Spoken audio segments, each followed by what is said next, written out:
Abba, if this cup, what cup? The cup of man's redemption. He was sent into the world, for Yahweh so loved the world that he gave his only son, that whoever believes in him and drinks the cup of redemption shall not perish, but shall have the gift of Chaye Olam. So what cup did Yeshua want to pass? The cup of redemption. He wanted that cup of redemption to pass. It was a big responsibility for him to carry. Could he even have been talking about his own flesh? Perhaps. The spirit is willing, but the flesh is weak. Perhaps. Now let's continue. He went away the second time and made tefillah, saying, O Abba, if this cup may not pass away from me, because he knew the Father's will, except I drink it, let your will be done. He came and found them asleep again. Notice, these were not just sleepers, these were drunk. They were drunk sleepers. For their eyes were heavy. Hello? Not one of them, all their eyes were heavy. When someone's drunk, it's called, they have a case of heavy eye. You try to open their eyelids, but it's too heavy, and they shut right back down. Some of you are laughing, you know what I'm talking about. And he left them, verse 44, and went away again, and made tefillah the third time, saying the same word, the same thing. The 4 cups of wine for Pesach are related to the 4 cups that Yeshua drank for our redemption and salvation. First, he done what? He said, let this cup what? Pass from me. Then, what did he say the second time? Let this cup pass from me. He left them again and made tefillah the third time. But before 1, 2, 3, there was verse 39. Abba, let this cup pass from me. Verse 39, plus 3 more times, repeating the same thing. He was referring to the 4 cups of Pesach, because it was the night of the Pesach, it was the night of the last Pesach, with his Talmidim. Yeshua honored the 4 cups of Pesach, because A, they put his Talmidim to sleep with drunkenness. B, he said, the redemption that I'm going to complete is a full, complete, and total redemption. I will, so that the cup of redemption, the blood of Yeshua, the blood of atonement, the blood of Kipporah, the blood of Pesach, is mentioned as 4 symbolic in Yeshua's 4 cups of suffering or redemption. Does this make sense? Yep. Make sense? He fulfilled those 4 cups by having 4 symbolic cups of his suffering in order to be. And when did this take place? Was this on Erev Hanukkah? No. Was it Sunday morning? This was Erev Pesach. So he equates his suffering for the redemption of Israel with Yahweh's 4 I wills. But notice here, it's not I will, because to be very frank with you, he wasn't willing. He said, if it's possible, let these 4 cups, this total redemption that you want to bring to Israel, let it pass from me.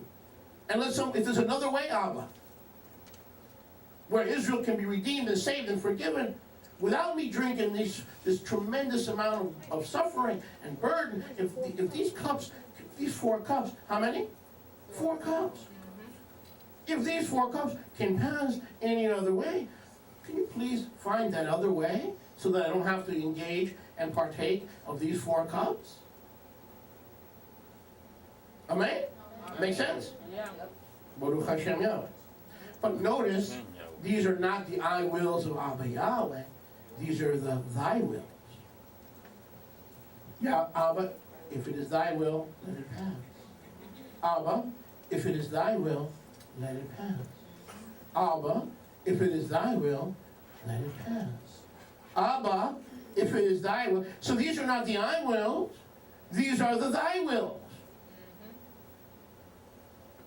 Fortunately, the Son was subservient and subject to the Father, so that when his will was submitted to the Father's will, thy wills were turned into I wills, and thus the 4 I wills of Matthew 26 match the 4 I wills of the book of Shemot. Make sense? They were thy will, but because I am submitted to thy will, it will become what? I will. Make sense? Yeah. Make sense? Yes. Baruch Hashem Yahweh. So when we drink these 4 cups of wine, we remember, number 1, Yeshua and his complete redemption for us. Number 2, we remember the Father's I will, vis-a-vis our people's redemption. How many are looking forward to next Pesach? Big time, huh? Right? Now you understand why you're doing what you're doing. Not just so you don't offend the Jewish people. That's not a reason to do something. We do want to walk circumspectly, and we don't want to walk in offense, but that's not the reason to do something. The reason to do something is because it's scriptural. Okay. We continue. Joseph's clarification of the dream of the butler, getting back to that dream, also leads to his own release from prison. The same butler recalls the unfortunate Hebrew who helped him later when Pharaoh was plagued by recurring dreams, as you recall. Joseph, is summoned from where? From prison. And where was Yeshua summoned from? Prison and from judgment. And soon emerges as second only to Pharaoh himself. Through these 4 cups that Yosef recognized, he is promoted to the rulership over Egypt. What is Mitzrayim in Scripture? Mitzrayim in Scripture is a type of the world, the Olam. Isn't Yeshua, because he did take not my will, but thy will, turn those 4 cups into the 4 cups of Pesach redemption, wasn't he elevated? According to Philippians chapter 2, every knee shall bow, every tongue shall confess that Yeshua HaMashiach is Maryah, to the glory of Abba Yahweh the Father. Why? Because he humbled himself and became obedient to the death. What death? Even the death of the execution stake, symbolized in the 4 cups of thy will and not my will be done. Isn't it? So when we drink those 4 cups, we are drinking the fullness of obedience that Yeshua gave to Abba Yahweh. Amen. We are partaking of that same spirit of deeming others greater than ourselves. Amen. Serving others before we serve ourselves. Taking care of others before we take care of ourselves. Thinking of others before we think of ourselves. Do good to all men, brothers and sisters, but specifically to those of the household of Emunah. Amen? Amen. We are partaking in his humility. The humility that said, I have a will, but I am subservient to your will. Oh, that we should get that in our lives even more and more often. That's why we'll be drinking those 4 cups. But notice, like Yeshua, Yosef was taken from prison, and he did not become the Ein Sof. Rather, he became, like he was ordained, he was the Adam Kadmon, the primordial Adam, who was second to the Father and yet ruler over all Mitzrayim. Who is Yeshua? He is the only brought forth Son of the Father, who is sent by the Father to become ruler, not over Ein Sof, for it is written in Corinthians 11:15, in the end, Yeshua will deliver the kingdom to Yahweh the Father, and it is evident that all things are subject to him, Yeshua, except him who subjected all things to him. Meaning, Yeshua is subject to everything and everyone is subject to Yeshua, except Abba Yahweh, who is accepted, listen, who is accepted from being subject to Yeshua. Make sense? You know what the 4 cups is about?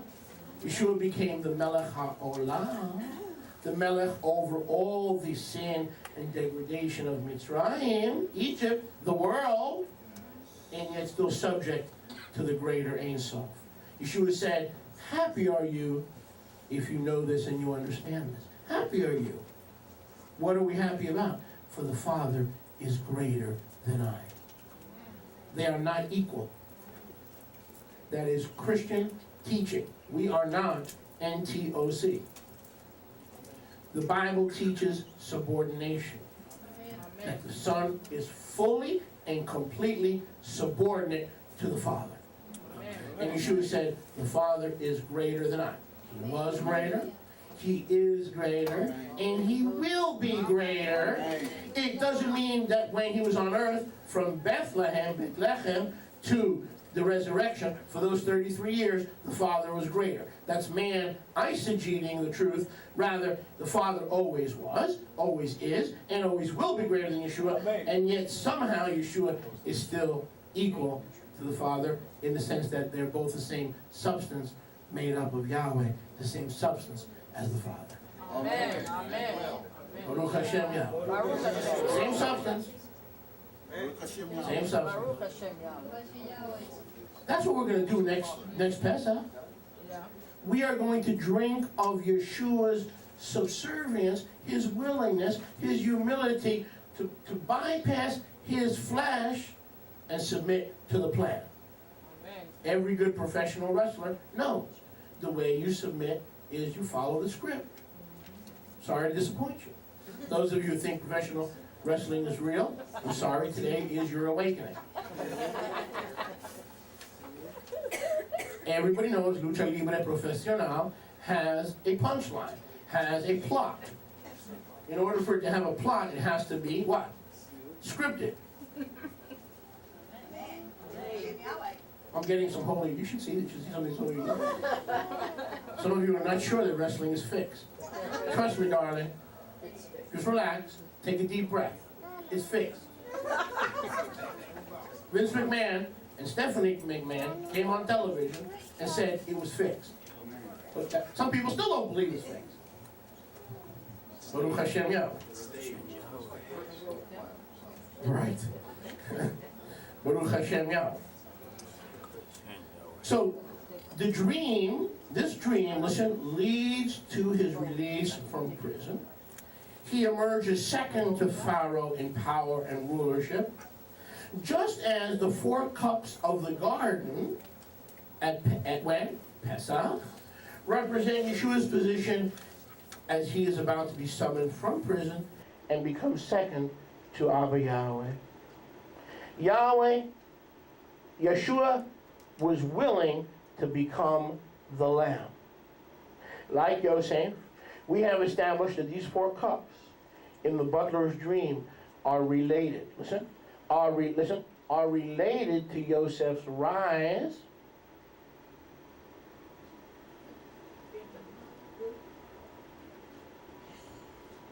These 4 cups are related to Yoseph's rise to power.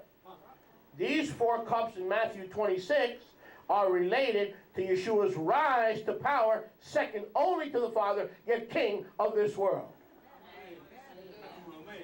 Baruch Hashem Yahweh. Amen. We have established that. Still, what do Joseph's dream and the 4 cups of the butler have to do with the Exodus and with Pesach? This message, Yosef and the 4 cups of wine. Yosef and the 4 cups of wine. You got that, brother? Yeah? So, we may start to question some things here. Was it not Yeshua said, Father, please, let these 4 cups pass from me? Wasn't it Yeshua who said that? And but Joseph, it seems like he rose to power in relation to giving these 4 cups, this vision, to the butler, and then the butler gave it to Pharaoh, and boom, boom, boom, boom, boom, and Joseph was raised in Egypt, in Mizraim. Yoseph lived, listen, in the pre-bondage, pre-slavery days. He rose, as mentioned earlier, to second in command. He rescued the Mitzrayim economy during 7 years of drought. He enriched the crown, fed the people, winning honor and glory for himself. By all accounts, Yoseph had it made in the shade. He brought prosperity. He put a chicken in every pot. This is before Herb was around. He put a chicken in every pot. The economy was bubbling. Inflation was on the decrease. Seniors were getting their Social Security. He was an economic czar, in addition to being a spiritual leader. He brought prosperity, and in the 7 years of famine, the people of Mitzrayim prospered because of Yosef. Baruch Hashem Yah. By all accounts, Yosef had it made. There was no higher place for him to go, because he would never be higher than Pharaoh himself. He was the highest in the land. Baruch Hashem Yahweh. Not bad for a Hebrew lad in a strange land. How then did Yosef view Egypt? Based on his comfort, based on his position of power, and based on the status he had reached. Interesting. Initially, Yosef seems absorbed in the responsibility of his office. He then has a child with a Mitzrayim priestess and names his child what? What was the name of his firstborn?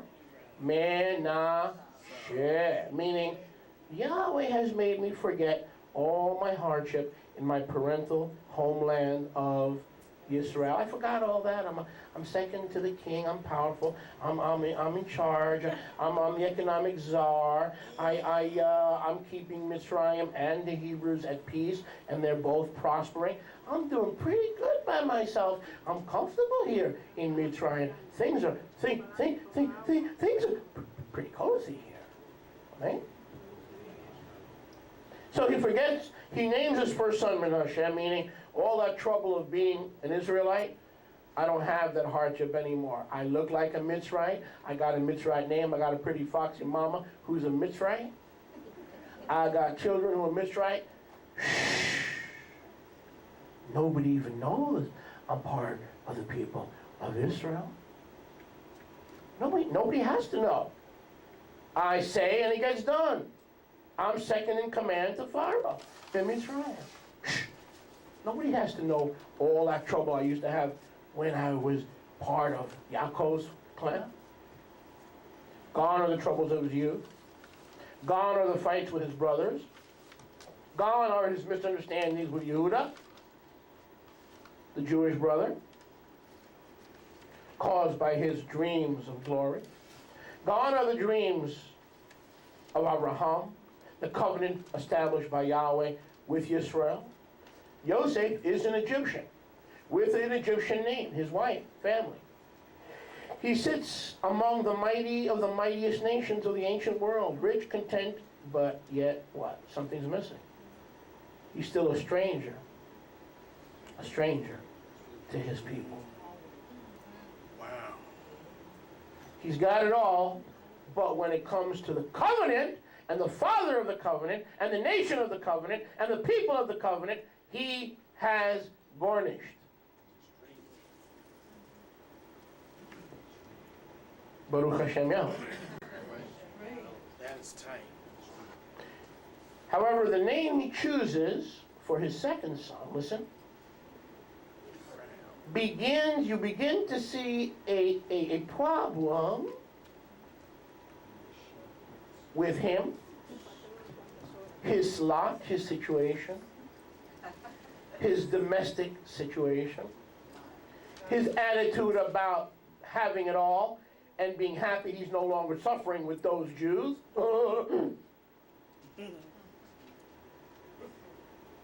Something happens between the birth of Menashe, the firstborn, and the birth of Ephraim. His attitude begins to change. Hello? If you're sleeping, just go ahead and raise your hand, please. His attitude begins to change. Right?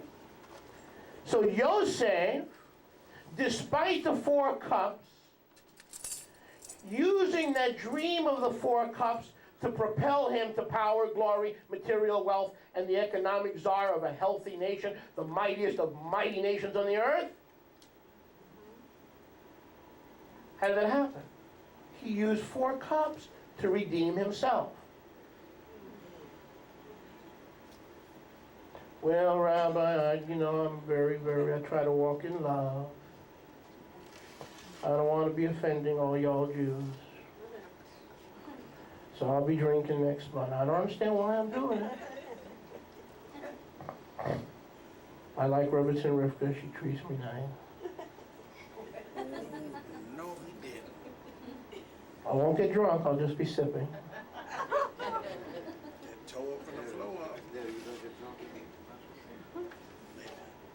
I'll see about all that now. I just love the Jews. I love the Jews so much, I'll do whatever they tell me to, even if I don't understand what I'm doing. Oh, not me.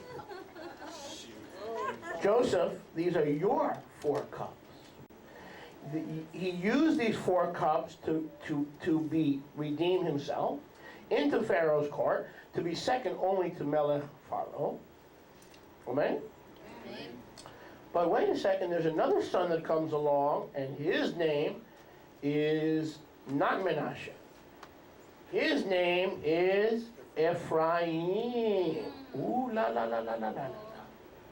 And Ephraim means Yahweh has given me fertility or fruitfulness in the land of affliction.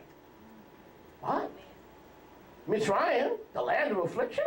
He was free. He was king. He was king of kings. He was second only in the throne to Pharaoh.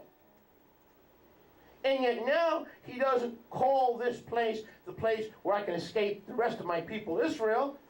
He's calling this place the new land of affliction. Something happened between the birth of Menashe and the birth of Ephraim. The 4 cups of Pesach. But the name he chooses for Ephraim, Yahweh has made me fruitful in the land of Mitzrayim, my affliction. Why is Mitzrayim now all of a sudden, hello? All of a sudden, why is Mitzrayim the land of his affliction? Has his view of Mitzrayim changed? Is Yosef really a superstar? Is Yosef really free? Did the 4 cups really redeem him? Did the 4 cups of the butler set him free permanently? Or is he beginning to feel a sense of slavery in his superstar status? How many know Yahweh has a lot of people who claim to be born again, and they think they are rich and fine and dainty and all doing all the right things? But Yahweh says, let me put some eyeshadow on your eyes. Because the truth of the matter, when it comes to my position and your position as children of Israel and restored, born again, and Torah obedient, you're miserable, poor, blind, spiritually, and naked. Amen. So Yosef could be poor, spiritually blind, naked of his true heritage, and still be relying on the 4 cups of self-redemption to promote him. So the 4 cups before Yahweh redeems are what? 4 cups of what? Self-reliance, self-dependence, independence from Yahweh. Make sense? So Joseph needs something more than 4 cups of power. Were not there 4 cups that propelled him to power? Huh? Were there 4 cups that propelled Yeshua to power? How many times did he ask for that cup to pass from him on that night of Pesach? Baruch Hashem Yahweh. I said Baruch Hashem Yahweh. So now he names the second son Ephraim, meaning who Yahweh has made me fertile in the land of my affliction. Menashe means Yahweh has caused me to forget my affliction. So what happened between the first son and second son? He went from forgetting his affliction to a new land of affliction. You see what happened? You see what happened? Again, this message, the 4 cups of Yosef. When Yaakov dies, Jacob dies, Scripture tells us Yosef accompanies the body back to Israel.